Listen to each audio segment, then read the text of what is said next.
اولم یر الذین کفروا ان السماوات والارض کانتا رتقا ففتقناہما، کیا دیکھا نہیں لوگوں نے، ان کافروں نے، کہ آسمان اور زمین جو ہے یہ بند تھے، ففتقناہما، پھر ہم نے ان کو کھول دیا۔ اس سے جو مفہوم سامنے آتا ہے وہ تو یہی ہے جو سمجھا بھی گیا ہے اور سامنے کی بات ہے کہ جیسے کہ حبس ہوتا ہے، بند ہے، کوئی ہوا نہیں چل رہی ہے، کچھ نہیں ہے، بالکل ایک طبیعت جان پر بنی ہوئی ہے، کہیں بارش کے آثار نہیں ہیں، تو کانتا رتقن، جیسے کہ آسمان نے بھی اپنے سوتے بند کر دیے ہیں اور زمین کے بھی سوتے خشک ہیں، پھر ہم ان کو کھول دیتے ہیں، پھر بارش برساتے ہیں، پھر یہاں پہ ہریاول ہوتی ہے، پھر ساری زندگی کی چہل پہل شروع ہو جاتی ہے۔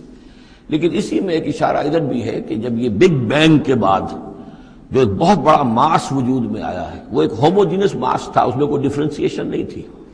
پھر اس ماس سے گیلیکسیز وغیرہ بنی ہیں، مختلف اس کے جو ہیں پھر وہ گچھے بننے شروع ہوئے ہیں، ان کے اندر جو ہے فصل پیدا ہوا ہے، اسی سے پھر آسمانوں اور زمین کا ایک علیحدہ نظام بنا ہے۔ تو یہ ایک ہی ہوموجینس ماس تھا، کانتا رتقا ففتقناہما